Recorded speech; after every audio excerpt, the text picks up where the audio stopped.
So we're going to try to fix an idle problem. In this case it's high idle, but if you're having a problem with your car idling, it could be high or low, this will help.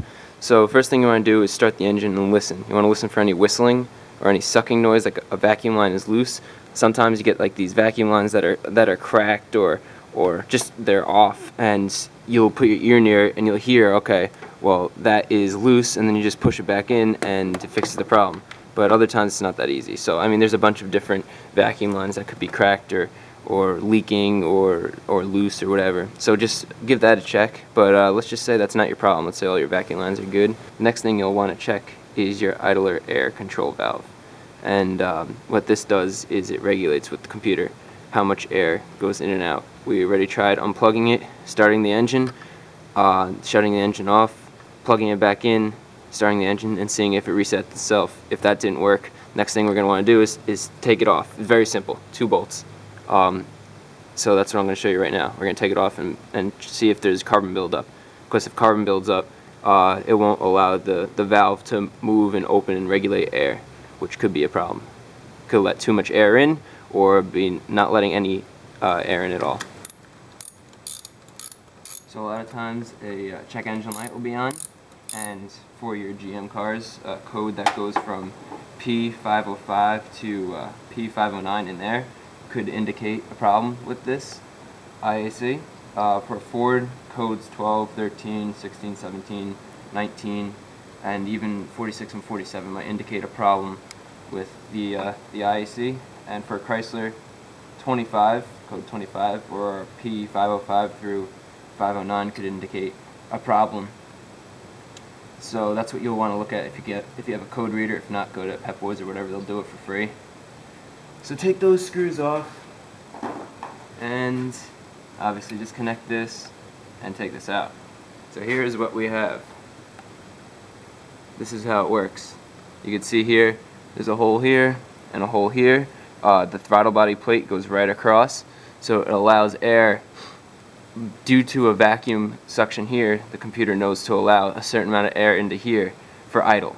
So when that plate is closed, it will block off the air because you haven't pressed on the gas, and air has to get into the engine because the engine runs with air even at low RPMs. So it allows a certain amount of air by using this valve. You can see inside there, there's you can see right there where the computer can control that valve and open or close it. And we're going to want to make sure your manual says that you could do this, but you want to spray some gum out, some carb cleaner in here to break up any deposits of carbon. So that's what I'm going to do right now. So you want to have the mechanical piece, the motor, up so that you don't get any of this carb cleaner in there. And just, oh, there we go. Get a Q-tip. Carefully cleaning it out. Look at all that. Be gentle, but rough enough to get the carbon deposits off. So I resprayed the IAC and I'm letting it soak right now. And as I let it soak, you just want to clean this out. Make sure again your manual says that you could use a carb cleaner or some type of throttle body cleaner to clean this out. And it's, wow, it's really not nice in there. So you want to get this cleaned out pretty good as well. Finished soaking it. Came out really nice in there, nice and clean. I don't know how well you could see, but you can see the spring right there. And it's going to be tough to see the valve in there, but it came out pretty good. So I actually sprayed in here, kept the motor part up, and let it drip down into here, and let it soak for about 5 minutes. So now we're going to put it back on. Make sure your gasket's still good. This gasket's good. Make sure the surface for the gasket's clean. And I checked that already.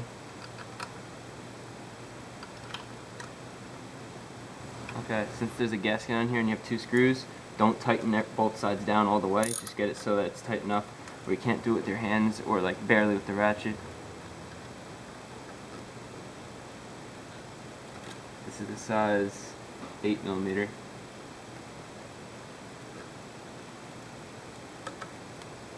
So once it's, not moving like that, give it one little bit of a turn, go on this side, little bit of a turn, this little bit of a turn, just so that it seats evenly. And then torque it to your spec for your car.